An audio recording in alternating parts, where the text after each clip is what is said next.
Hey guys, so I'm going to show you fixing my 92 F-150, and my tachometer stopped working.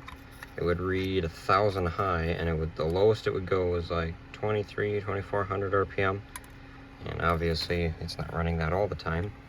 So all I did is, it's kind of burnt there. It's kind of a darker color than the rest of the board. So what I found out online is that guys have done this before. These have some lead in the solder. So all I did was put some, reflow it kinda. All you do is you put some solder there, solder on these 3 over here. Make sure you don't touch those together. Solder those, focus there. Those 3 up there. And you just pull it out of the dash. It's kind of a pain, but it pops out. Just put that back in real quick, I'll show you guys. It just pops in there. It's kind of annoying to do.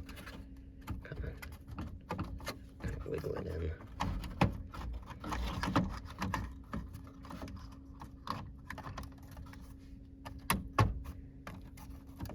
Okay, now it's in there like so.